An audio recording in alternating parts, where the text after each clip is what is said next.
In this talk, I usually talk about a certain situation that an acquaintance of mine had.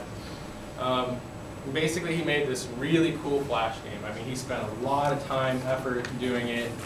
He learned to program. He didn't know how to program. He was just an artist, and he made all the art for his game, did everything. Really solid game. Was going to make a lot of money. And so he goes to release it, and he releases it, and then he realizes his game is on the #1 charts for all of the sites that he didn't publish on. So what had happened is he didn't obfuscate his code, and he released his game, and somebody decompiled it, removed all the ads, republished it, and marketed it. Stole everything he had from it. And there's nothing he can do about it, somewhere in the other side of the world. And so he lost all that effort. And he, because he wasn't a programmer, he didn't know about obfuscation. He didn't know how to protect his code from, thievery and such. And so every Flash portal had this as like the #1 game for a number of weeks, which would have made him thousands of dollars. Now, my point to that story is that you want to take measures to protect your code. Even if it's the smallest game, I had people trying to steal Squids, which is a color matching game, which has a very, very simple amount of logic in it, and anyone could have gone and written in the amount of time that it would have taken to reverse engineer it. I had people trying to steal it at that point. And so the idea is when you put certain code in to do licensing or a various amount of other attempts to get rid of issues like that, you want to make sure that you obfuscate your code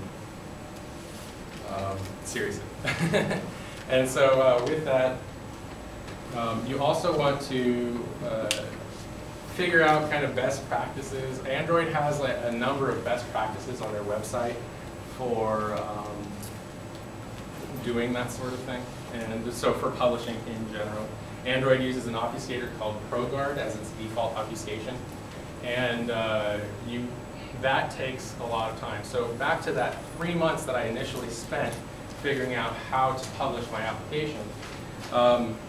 After 3 months of development, like the development was the easy part, right? I thought that would be like the longest thing that I would have to do. As a matter of fact, it was getting all this stuff figured out. Setting up ProGuard includes a lot of command line stuff, a lot of this and that.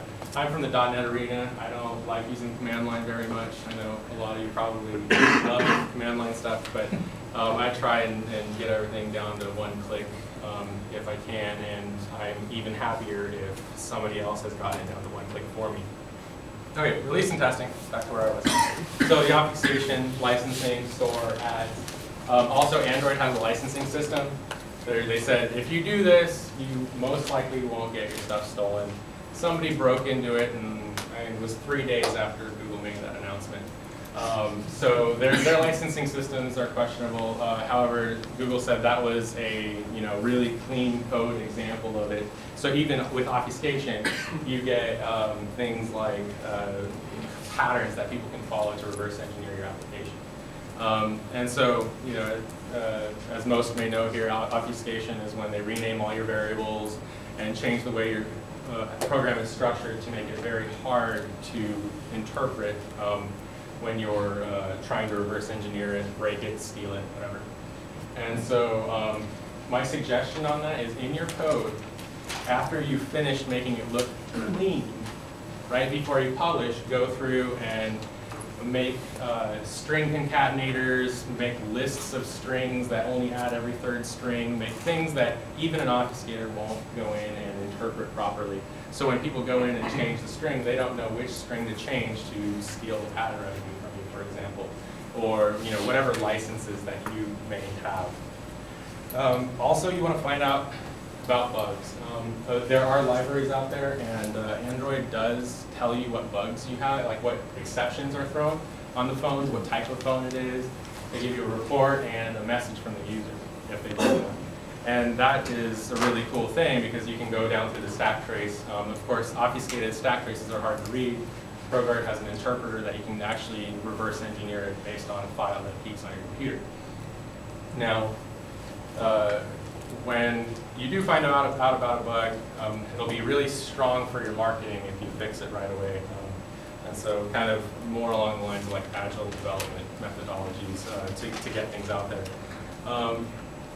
But think about just give a thought to the security of your users. If you're using a library that kind of gets into something that they're using, make sure that whatever third-party libraries you're using, if you're using open source projects, go in and just check and make sure that they're not tampering with anything if it has that ability.